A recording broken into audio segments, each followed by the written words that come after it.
At age 24, I joined the insurance industry in Ballarat. When I was 28, TNG moved me to Bendigo to take over the agency manager's role in the Bendigo office, and we were incredibly successful. At age 42, I was injured in a fatal car crash. A young girl who was 18 years old had her licence for just 23 days, lost control of her four-wheel drive.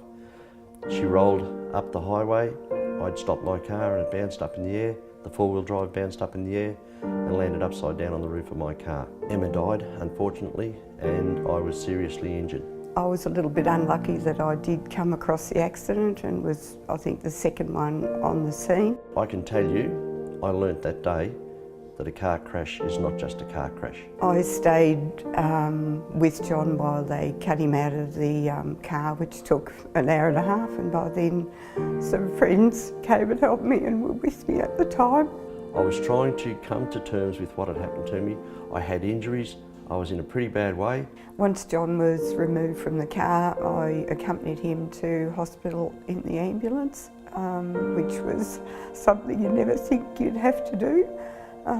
But thank goodness he was alive. I lost my job because I had frontal lobe damage, which causes serious short-term memory problems. It was a longer recovery than what we thought because of the head trauma he received that day. And really our lives were never the same. I was in counselling because I found myself waking up at 2 o'clock in the morning, and it was almost like as if the alarm was set. And it was night after night. I'd wake up, I'd get out of bed, try not to wake Ange up, I'd get the crutches and I'd get down into the kitchen, and sometimes I would sit in the kitchen and cry for an hour. And I was crying for Emma, who had been killed in my car crash, because Emma was exactly the same age as Katrina, my second eldest child, and thank God that car crash wasn't my fault, because I don't know how I would have handled things if I had have been the cause of Emma's death. I think people looking in on our lives could only see that he had a few cuts and abrasions, but they didn't see the real trauma that was happening. We had a lot of things to do. We had to try and pull our lives together. I was in intensive care for a while, in hospital for a while, and thankfully I had income protection. As a wife and mother of 4 kids, we were lucky that John was in the insurance industry.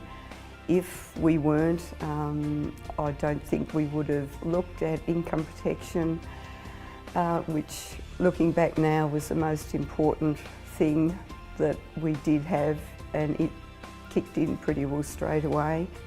It was to be paid right through to age 65. It was non-cancelable. It was a level premium, and it was CPI linked. And I can categorically tell everyone who's listening to this that income protection saved our family and our lives financially.